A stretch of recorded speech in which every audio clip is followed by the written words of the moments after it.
drive. Tatum the finish. It is banner 18. The mission commanded is mission accomplished. What's up, everyone? This is Noa Dalzell, and I'm here with another episode of You Got Boston. This time, a very Jaylen Brown focused episode, which I actually recorded a couple days after the in the field journalistic experience. So I'll talk a little bit about why I did that, and also a little bit about just what it was like to attend Jaylen's camp. So this is going to be a fun episode. I've been looking forward to recording this one for quite some time. And it's about, I think, who might end up being the most important player on this roster next year. And at this point in the summer, I feel pretty confident that Jaylen Brown is going to be on the Celtics on opening night, and he's going to be a big part of this team. So just to get started, I wanted to talk about how I ended up covering Jaylen for about a couple days right before I went to Las Vegas Summer League. Every year since 2021, he took a break. He took an off year last year, but since 2021, Jaylen Brown has hosted a camp called the Bridge Camp. And it's a camp at MIT for students from Boston, not that are academically gifted, who have already shown we crush standardized testing, but kids that are really well regarded for being good people in the community, kind, caring, leaders, having good character, all of these things.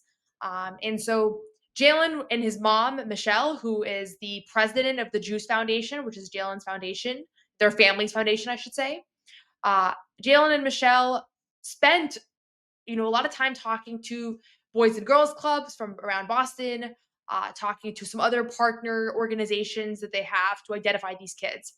And the kids come to MIT on a Monday morning. Actually, in this case, the festivities started on a Sunday at Canopy Lake Park, an amusement park in New Hampshire, about an hour north of Boston.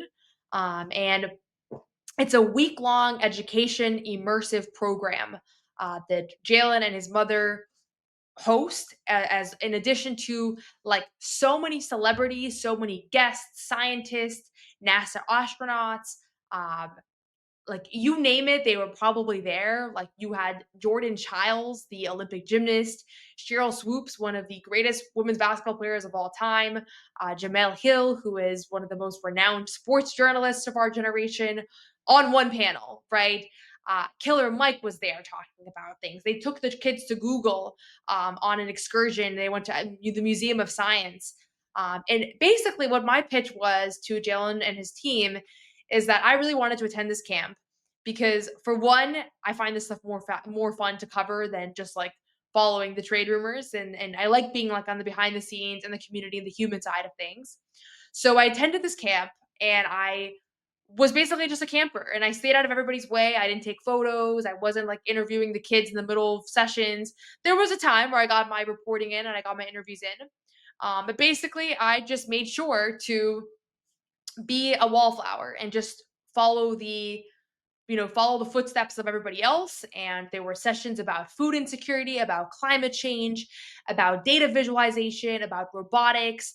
Some of the topics I'm really well versed in. Some of you might know, before I was a sports reporter, I was a climate lobbyist and I worked in the food space. So those sessions, I was I could jump in and add my 2 cents. And there were some things like coding that I have no background in, that I was sitting there like the students.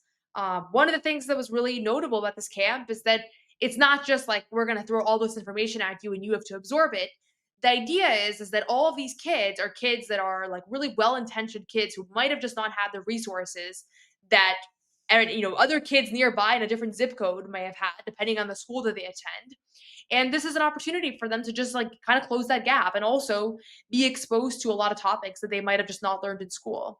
So if you learned, if you knew about the fact that robotics was a field that you could enter, maybe you as a sophomore in high school would have done things a little bit differently. So that's Jaylen's philosophy. And so him, his mom, and the other organizers of the Juice Foundation, I met some pretty incredible people, incredible thinkers during my week at MIT. They effectively have created a curriculum that's meant to expose students to as much as possible, to give them the opportunity. Of course, the camp is free, to give them the opportunity to learn everything there is to learn, and to walk away saying, you know what, this is the thing that really motivates me. This is the thing that I feel really passionate about. And so That's the principle, right? And they brought in college admission counselors from MIT, from Harvard, from schools around the area who were doing Q&As with the students around like how do you apply to colleges? How do you put together an application that's particularly strong? And you could see day one the kids were kind of shy, and then as the week went along, it's like any other thing, right? These kids became friends. One of the MCs of the camp, his name was Raquan Brown. He was, I don't think any relation to Jalen, by the way, with the last name, but he was like cultivating like hype sessions and singing songs and creating dance parties. So the camp is like, while it's super educational, it's also meant to be really fun. But it's not a basketball camp. Basketball really doesn't even come up. And while all the kids know that Jalen is a Celtics player and that he's famous and that he's a celebrity, this is not one of those moments where I was walking around thinking like there's a famous Celtics player here, because he wasn't carrying himself like one. And I've been to a lot of community events this summer where Jaylen Brown was the center of attention, where kids are like kind of gawking at him and trying to get a photo and an autograph. And there were some moments throughout the week where players were trying to, kids were trying to get an autograph from Jalen or maybe a selfie, but it was really few and far between because for the most part they were all there for educational reasons and to spend time this summer becoming smarter and more exposed to different thought, processes and schools of thought and things like that. So what was fascinating to me is that Jaylen Brown was at the camp from morning to night every day that whole week. I had to miss one of the days because there was a Celtics practice, and so I was at the Auerbach Center, and I was thinking to myself, maybe Jalen just went to day one. And Brad Stevens, who spoke to us that day, was like, "Hey, yeah, Jalen was here early this morning working on his rehab because obviously he had a meniscus surgery earlier this summer." And so, and I was thinking like, oh, so maybe Jalen didn't go to camp today. And I opened like my Instagram story and I'm looking through the camp's postings and like, no, he's already there. They're at the Museum of Science. They're doing experiments, all of that. So he spent all day, every day at this camp. He would get his workout in his rehab prior to the camp opening at like 8:30 in the morning. And then he would come and spend the whole day there. And so the reason I tell this story is not because it's like, oh, he does the greatest things for the community ever and everybody needs to bow down to him. I do think it's really special and it's really awesome that there's a Celtics player that is so invested in the Boston community. And I think that it's been somewhat of a slow burn. Like I didn't cover the team when Jalen was drafted. I've only covered the team for the last 2 years, but I was in Boston. I followed the Celtics, so I'm pretty well aware of a lot of the things that went down prior to my joining the beat the year they won the championship. But you could just tell that this is a community that he really, really values, that he really, really believes in. He said, I believe in the city of Boston. In addition to running this camp every summer, Jalen and his mom are looking to expand the Bridge program into a year round initiative. So next year, this is going to be a year round initiative that students can enroll in and take classes and go to lectures and workshops all year long at these different community centers. And it's still something that's being completely ironed out. But there was an event that I attended. There was a fundraiser to turn this into a year round event, a comedy show that Joe Mazzulla and some other Celtics coaches were at. And so it was really cool. I have to say, like, it was as a reporter, this was one of my favorite reporting experiences that I've ever done, because I got to see a star player that is very heavily scrutinized, that is very revered, that has a lot on his plate from an athletic standpoint, who's obviously incredibly famous. And every time I cover one of these events, like you see all the hype, all the commotion around it. And here he was just a regular guy, and he was sitting in the classes, and he was asking questions, and he was super engaged. And a couple times I was sitting in a workshop and I was like, I was listening to a workshop about something that I don't know a lot about, like robotics, for example. And I was getting like kind of distracted. And I would pick up my phone and like start scrolling like Twitter, scrolling Instagram. And then I'd look over and I'd be like, okay, Jalen's like locked in on this. So if he could be locked in on this, I should probably be locked in on this too. And obviously it's his camp. But he was not just there for show because they did not invite me to be there. Like I think sometimes with this community stuff, like people get the idea that like they're calling the cameras and like they want to get PR. And I feel like as someone who's covered this, I have a an imperative to say that and to put that out there that I try to get into these camps and I try to go to these events because I think if I'm going to cover the Celtics, I want to cover the people, not just the players, and to understand what makes them tick, to understand what matters to them, to understand how they interact with the community. Part of why I'm really passionate about covering the Boston Celtics and not just any NBA team is because I was raised here. I love the city for, obviously it's not a perfect city. It has lots of flaws. But like Jaylen, I'm really passionate about seeing the city become a better place. And so it's really cool to see one of the franchise players of the team that I grew up supporting and the team that I now cover be so invested in bettering this community. And I've written a lot about it this summer. On Juneteenth, he was in Dorchester at a Boys and Girls Club giving away 741 performance sneakers. He's been doing pop ups like almost every weekend all summer, just spending time with fans, like hanging out. And besides for that, he also launched an incubator called Boston Exchange in partnership with Drew and Lauren Holiday's foundation, the JLH Fund. And that is, they're basically giving seed funding to companies and office space and investment and resources. And 10 different companies were selected in year one. And the idea there was, let's pick companies that from underrepresented communities that we really believe in their mission, we believe in what they're doing, and let's support them and help them go from like a baby company to something a lot bigger and more sustainable. And Drew, Lauren, and Jaylen have been super, super committed to this mission. My understanding is that despite the fact that obviously Drew's been traded and that Drew and Lauren are now going to be living in Portland for the time being, this collaboration is going to continue and Boston Exchange is going to continue. And so, in addition to the education stuff with the kids, in addition to the public appearances and all that, and giving away shoes, he does have this, like on the business side, this investment in these companies. That's both a financial and a material investment, and it's also a time investment. And I talked to some of the entrepreneurs that have worked, with Jaylen and Drew and Lauren. They were hosting dinners during the season at Jaylen's apartment. And entrepreneurs were coming to Boston, coming to his house, and they were talking about like, this is the roadblocks that we're having. And it's not like Drew and Jaylen and Lauren are like this, like geniuses that know the answer to every single question that any business owner might have, but they probably have a connection that can help them. And that's really what this is about. It's about sharing their resources, their networks, their connections. Like for example, Drew and Lauren have a lot of connections to the Museum of Fine Arts. So when I went on Juneteenth, I went to the Museum of Fine Arts, and several of the companies that they've invested in had set up shop there as a result of some of the kind of connections that were made there. So I've written a little bit about this. It's something that I'm going to continue to write about because I think the off the court stuff is really, really interesting. And it's what makes these players people. And when you're rooting for players, inevitably you're rooting for the person as well. And you go back and you look at like a Bill Russell franchise icon, and maybe in the moment you scrutinize Bill Russell just for the player that he was, and there wasn't a whole lot of scrutinize because we all know Bill Russell was an incredible player. But when as time goes on, you realize how much bigger his impact was both on the city and the world than just the basketball player than he was. And so it's, I know a lot of times people use him as a comparison. I don't mean to draw him as a comparison of like I'm saying that Jaylen Brown is Bill Russell. Obviously, they're two very different people living in very different times. But I do think that when I go to these events, when I cover Jaylen, at these community centers, spending like 9, 10 hours talking to people. Like this is not a rushed PR thing where he's scribbling some autographs and walking out and making sure that he gets his headshot and calling a bunch of reporters. They don't send press releases telling us to come to these things. Usually I try to find a way to hear about it. I try to attend. A lot of times they're like, he doesn't want to do media. He doesn't want to do photos. He doesn't want to do autographs. Like he doesn't, he wants to just be able to just hang out with the fans.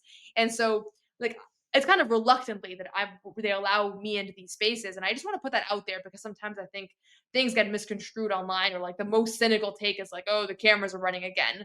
And that's really, I can tell you firsthand because I'm the one that's going, it's not what this is. But it is really cool to see. And as I look into next year, I think the Celtics fans are really lucky first to have had a championship team a year ago, to still have a lot of great players to root for and to support. And then also to have a franchise player right now that is so, so committed to the city of Boston. And he told me a week after the season ended, I'm going to spend a lot of time here in the community. I really want to touch and feel this community this summer. And I thought to myself, we'll see what happens. We'll see if he really does it. We'll see, I'm sure he's going to travel and all that. And I'm sure that he still will. It's still just mid-July. But 1 week after having knee surgery, he was on crutches at the Boys and Girls Club in Dorchester. Like, this is real to him. He doesn't just have bridge run by somebody that he hires and just say, I did the education camp and like I can get the PR for it. He was there for 40 hours. He was talking to each and every kid. He was so engaged, like makes every single person feel important. Every single kid that went up to him, he was giving advice to. And like, that's just the way that it's been. And I didn't know that side of Jaylen Brown heading into the off season. I've covered him for 2 seasons. Covered him when he won Finals MVP and was on top of the world. I covered him through injury and a lot of the struggles of this past season. But it really has deepened my understanding of him as a person and as a player. And so you can check out the full story on Celtics blog about Bridge, a project that I'm super passionate about. Honestly, just like getting to be there, I was like, I want to be back here as a camper next year. I learned so much. I met some great people. I met some great counselors that are giving their time to being mentors to other students in the Boston area. And as somebody who grew up in this area, like I just love seeing it. I love seeing access and opportunity be a point of emphasis from a professional athlete in the city, and that's just not every day that you see that. And I know people have talked about Reggie Lewis and certain players that have like really made that a priority, but it's really not every day. And the fact that he's been here this offseason, I think that it's made a world of difference for a lot of like real people in Boston, both kids, adults, members of the community that just like are uplifted by that. So Bridge was incredible. I also talked to Jaylen's mom. And she talked about how when he was a toddler, like he was like dying to go to school, and how it was always like if there was a day off or a holiday, he'd be super bummed. Like he always loved to learn, and so that's something that I think you can kind of see, and I could see it when I was like watching him watch the lectures, and I was like, I also loved school growing up. Like I was always like really gung ho, good student, all that, but I was like, yes, I think he might have better focus than me because I was like losing my ability to sit through lectures at a certain point, and uh, that might just be a reflection on me. Honestly, I don't have to have as much of an attention span in my current job where press conferences are like 5 minutes long. But he said, even in a city like Boston, some of the most prominent figures in sports are more influential than any of the political leaders are. So exposing students to building life skills and at the same time building leadership skills, the combination of those two can make some really good human beings. And that's kind of his philosophy is that like his presence matters. It's not just his money or his resources, which he puts into his foundation, into Boston Exchange and all of that, but his presence actually matters. That's how he feels. And I think it's true. And in an ideal world, you wouldn't look at athletes as role models because they're supposed to be athletes and you never know what they do off the floor. And if they do bad things off the floor, you don't want your kids wanting to emulate those behaviors. But the world that we do live in is a world where kids look up to athletes. That's just the reality of the matter. So Jalen knows that, and I think that he's kind of carried that that burden honestly into his everyday life. And he said he wants to make kids think that it's cool to learn. He said we live in an unserious generation. Everything is a lot of trolls. It's almost cool not to think at all. And I'm not trying to make it overly dense, but I want people to think. So it was really cool. I wish I could like play more video clips and things, but it was like off the record in the sense that I wasn't supposed to be videoing, taking photos, tweets, all of that. But if you read the full story, I think you'll get a sense of what it was like to be at Bridge. I'm sure if you've followed the Celtics for a long time, you've heard of Juice Foundation, you've heard of the Bridge Camp, but you might not know what it actually is. So this gives a better sense of that. I'm going to be doing this for a lot of the players. I know certain players have done things off the floor that like maybe you hear about, but you don't necessarily know exactly what it looks like. So Derek White has done some stuff with Special Olympics. Jason Tatum has done a lot of work in St. Louis. So I'm hoping to eventually go out there sometime and kind of look into all of that. So we'll see. But to me, like that is an important part of covering a team. And I'm sure I'm going to lose some listeners as far as like not everybody wants to hear about this stuff and you want to hear about the basketball, and that's totally fine. But I figured it was fair to do an episode on the off court of it all, considering where we're at in mid-July and no breaking news for a couple days here now. So it's an opportunity to get a little bit more three-dimensional with everything. And there was one kid, I want to give a shout out to one kid that I spoke with, Jesse Lee Gibbons, who actually went to my high school, Brookline High, who fell in love with Bridge in 2021. It was a virtual program at the time. He loved that it was like interdisciplinary. He could lean into music and STEM and all these different things. And now he just got a full ride to BU, and he's one of the counselors that was supporting the program. So they are kids that have kind of like grown up through this program, and it's really cool to watch. It's cool to see. They were a student in high school that was selected, and now they're giving back their time. And Jalen has these really close relationships with a lot of the kids in the city, and so it's bigger than basketball sometimes. This is one of those moments where it really feels like that. And it was cool to see Joe supporting as well. Joe Mazzulla, his wife Kamei, members of the coaching staff who were all there kind of supporting the comedy show that took place on one of the nights of Bridge earlier this month that I attended just as a fly on the wall again. That was a fun event, lots of good jokes and lots of joking around. A lot of big Celtics fans that had bought tickets just to get a chance to support Brown's foundation and also to see Joe Mazzulla from afar laughing at a comedy show. I think that was a fun experience for all. And here's a little bit of what Jaylen had to say, introducing the whole experience. Is Joe Mazzulla here? Is he here? Joe, can you stand up for us? Give Joe a round of applause. PrizePicks is the best place to turn your sports knowledge into cash. With millions of members, PrizePicks has made daily fantasy sports accessible to all. You just pick more or less on at least 2 players for a shot to win up to 2,000 times your cash. Run your game all season long on PrizePicks. PrizePicks is the best way to get action on sports in more than 30 states, including California, Texas, and Georgia. PrizePicks is the best place to win cash while watching sports. Join millions of users and sign up today. On PrizePicks, you can mix and match player projections from different sports, combine your favorite basketball players with players from baseball, hockey, esports, and much more. PrizePicks invented the flex play, which means you can still cash out if your lineup isn't perfect. You can double your money even if one of your picks doesn't hit. Make your picks in less than 60 seconds and turn your sports takes into real money all season long on PrizePicks. Download the app today and use code CLNS to get $50 instantly after you play your first $5 lineup. That is code CLNS to get $50 instantly after you play your first $5 lineup. PrizePicks, run your game. So at the end of the week, I got to sit down with Jaylen for a while, actually, and talk to him mostly about bridge and some of the philanthropic, like off-court things that he cares about. But he also talked about some other things. So I wrote up 2 stories, one of which kind of made the rounds. A lot of the quotes made the rounds. I heard it discussed on Boston Sports Radio, on NBC, like the kind of thing that is just kind of natural when a star player talks in the middle of an off season that hasn't talked in a while. But I always get nervous about this stuff because to me, like when you get to talk to a player one-on-one and they give you their time and their authenticity and their honesty, and like Jaylen was pretty open on a lot of things that he said, like you want to write it in the way that you're like, this is how it came out. This is how it felt when I was sitting there. There was a great Joel Embiid feature, much better than anything I've written. I would love to spend like 8 months writing a story like that. It was incredible. But that feature, if you haven't read it, I'd recommend you check it out. It was on ESPN. Even that I heard like radio, it got super like scrutinized, like quotes were pulled out of context and everything. But one of the things that Jaylen said that I think I'm gonna read some of the quotes that he had just because I do think it gives a little bit of context on like kind of what you may have heard discussed. Maybe you haven't heard this, but it was kind of a little bit of a discussion topic in the media landscape for a couple of days there last week, and I let it kind of blow over before I wanted to do this episode.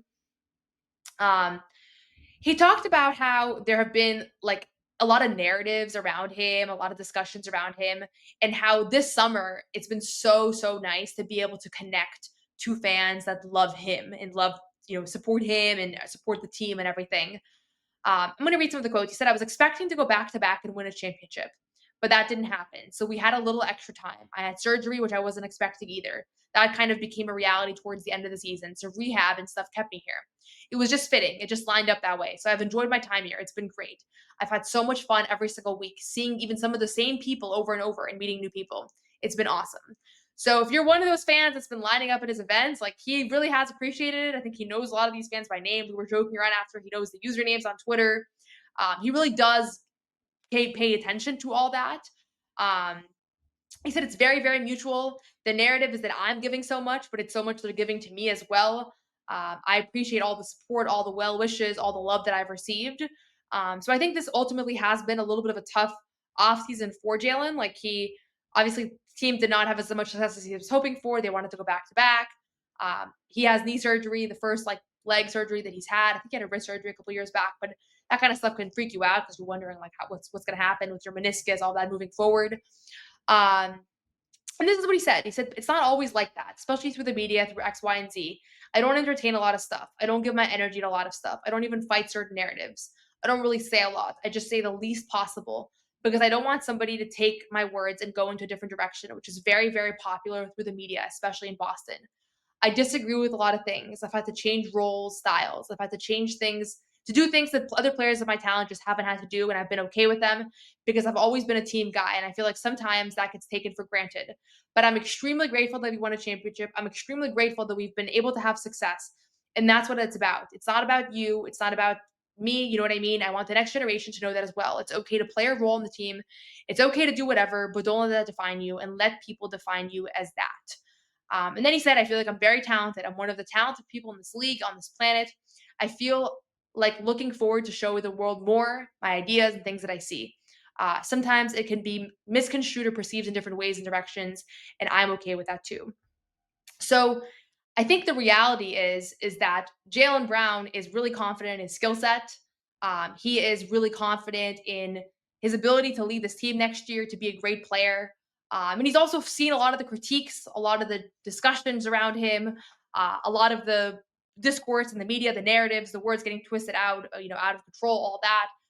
And so our conversation was all in the context of like this summer has been so lovely, honestly, because this summer has given him a chance to really connect with real people, with members of the community, with fans that are not coming in trying to create controversy or pin the Tatum and Brown against one another, which I think is something that we've seen a lot in public discourse for a long time. Like this was for him, like this summer has actually been the opposite of that. And he did touch on like how it hasn't always been smooth sailing. There have been challenges and all of these things. But ultimately, I do think that you see with him that he's really comfortable where he's at right now and that he loves the city and that he loves the community work that he's doing and all of that. So I've seen some stuff like some of these quotes were taken out of context or just taken like pulled out and discussed like, he doesn't like it here. He wants a trade. I didn't get that sense whatsoever from talking to him. And I spent quite some time at the camp and quite some time sitting down with Jaylen. So I just wanted to come out and kind of record my podcast discussing all of this. And I've said that, and I think my story, kind of shared that as well. But it really is, anytime you sit down with one of these players, anything can be pulled out and made into a kind of like a media graphic, and that's just the nature of the media landscape. But in this case, I just want to say, like, the sense that I got from our conversation is that he is in a good place, and he's looking forward to next year. He's looking forward to showing the world kind of what he's capable of. I know that he was sitting on Kyrie's Twitch stream when he was here for a couple of days for All-Star Weekend, and he said, I haven't shown the world kind of what I can really do because he's been on such a stacked roster. I don't view that as slander towards the team, as slander towards Jason Tatum, as slander towards Joe Mazzulla. Like that is what the mindset you should have, in my opinion, if you're a star player. Like if you are an NBA player, you should believe in yourself and your abilities. And why can't you say that? Why can't Peyton Pritchard say, I want to be an all-star? He hasn't said that. But like, why not? Right? Like he doesn't put a limit on his abilities. That's what's gotten him to the point that he's at right now. So my interpretation of these quotes, he feels like he's talented. He wants to show the world more. It's not that he's going to come up next year and he's going to shot chuck and he's going to, go crazy and shoot 30% from the field and dribble off his foot and do the things that I see sometimes on social media, people poking fun of him at his lowest, like what the worst plays are and all of that. So I think you're going to see Jaylen Brown play very measured and very under control, and play kind of like he did in Game 5 against the Knicks when Tatum first went down, where he had a near triple-double and was really kind of playing carefully and actually didn't score that many points, but was kind of facilitating and running the show. And hopefully, for his sake and for all of our sake, watching him, that he'll make a full recovery from this knee injury and that he'll be back to kind of his pre-knee injury self and kind of get some of that explosion back that I do think he lacked for the second half of the season. So he loved this camp. He loved this summer. He has really loved being in the community. If you're somebody that's gotten the chance to meet Jaylen, it was so evident from our conversation that he has really, really cherished his time in Boston. He's really cherished each person that's shown up. It was raining like every single Saturday for a while, so I think he really enjoyed the fact that people pushed through the rain and still came. He pushed through the rain and still came. Everybody soaking wet. There were days where it was 95 degrees. People still came out. So that's kind of like that's real fandom. And I think sometimes online, like even I get bogged down sometimes by the online discourse and the things that people say to me. So I can only imagine what an NBA player feels. But the biggest takeaway that I had is that he feels really, really confident in his own abilities, and he feels really confident that he's going to make the most of any opportunity that he's given, and that he is really, really grateful for how things have played out over the last few weeks and just the time that he's been able to spend. So he said, I don't really fight for myself. You don't really see me go out and disagree or say what I actually feel and see and think, especially from a basketball perspective. Whatever the team wants, whatever people need me to do, I've done. People hear that stuff and like I think it gets people annoyed. But truly, like this is what I always think. If I was an NBA player and I was scrolling social media and I was seeing some of the stuff that people are saying, it would be so hard for me not to quote tweet it and just say my piece, or to share my thoughts, or to give my initial reaction. Cam Thomas of the Brooklyn Nets just did this to Zach Lowe of The Ringer, where Zach Lowe said, everybody thinks he's a shot chucker or something along those lines. And Cam Thomas just quote tweeted it and responded and was like really upset about it. And it's not something you see very often in the NBA, because you're taught, if you're famous, if you have a following, like, don't respond to the trolls or don't respond to the media. Zach Lowe is definitely not a troll; he's a media member, but don't feed into the discourse. Like, you have to stay above all that. But it's really hard. I've had things that I've had to ignore, and again, I don't even want to compare myself to the spotlight that an NBA athlete is under, because it's nothing. It's a speck compared to what they feel. And people kind of talk and run their mouth and say things without any consequence, without thinking at all that there's any chance that the player could ever respond, right? And I think that it's a good thing for everybody to keep in mind, that when you say things, like, players see it, and you don't have to feel sorry for these guys. They make a lot of money. They have a great life. But I think that at the end of the day, there's been a lot of discourse around both Jaylen Brown and a lot of other players in the Celtics that I've covered over the past 2 years that probably most people wouldn't have if you were in the room with that athlete. And maybe you'd actually want to take a photo with them or take a selfie with them. And sometimes just getting out in the community that love that Jaylen has felt, that has been really kind of a needle mover in a lot of ways. So there's 2 stories that I wrote. You can find them both on Celtics blog. One is really centered around Bridge and the education program. The other more about kind of Jaylen's relationship with Boston and the fans and how much it's grown. And I will just say, he said, the championship meant so much. Like, it was so meaningful. So when you hear him talk about, like, some of the role things, the sacrifice, a lot of people sort of speculate, like, what exactly is he talking about? He doesn't like getting into specifics on that stuff. So I don't know if he's referring to, like, rotations, or the fact that he doesn't, this is just my own ideas. Like, he hasn't really taken many game winner attempts. Those have kind of defaulted to be Tatum shots. A lot of times he used to be the guy that plays the full first quarters. That was something that changed in the middle of this year. I don't really know why, but there's little things that I'm like, maybe he's referring to that. He would obviously never make, like, a spectacle about these things because he's a professional. But I did not get the sense at all that this is like a disgruntled player that's coming out to be like, I'm really unhappy and I want to trade. And I saw some people twist those words or conclude that. And everybody can each their own. Everybody can look at things and decide what they want to say about them or what they want to think. But it is hard when you get those conversations and it's like, you want to make sure that they're relayed accurately. So part of my thinking in recording this is both, I wanted to talk about Bridge and I wanted to talk about the community work. But I also wanted to talk about some of the quotes, some of the things that he said on the record in the conversation that we had at the end of the week about how he really sees the support and the love from those that have been kind of advocating for him. He said, it's part of the reason why you can never give up. It's disrespect to the people that really believe in you. You have people show up in the rain and stand for hours because they believe in me that much. So I would never give up. So yeah, that is that. Hopefully you enjoyed a little bit of a peel behind the curtain onto Jaylen Brown, some of the community work that he's been doing. I've written a ton about it. So if you want to read more, you can search Jaylen Brown Celtics blog and you can find some of the stories that I've written this summer. A few of them are still on the homepage, so you can check those out. I'll put some of those in the description as well. As always, thank you for watching. Please subscribe to You Got Boston podcast on YouTube, Spotify, Apple, wherever else you watch podcasts. I mean, I guess those are the places. Subscribe to CLNS Media. We have post-game pressers. We have podcasts all summer. Anytime there's any breaking news, we're going to go live and react to it, so you can check all that out. So again, thank you so much for watching. Hopefully you enjoyed the Jaylen Brown interviews. Hopefully you enjoyed the show. Enjoy the rest of your day.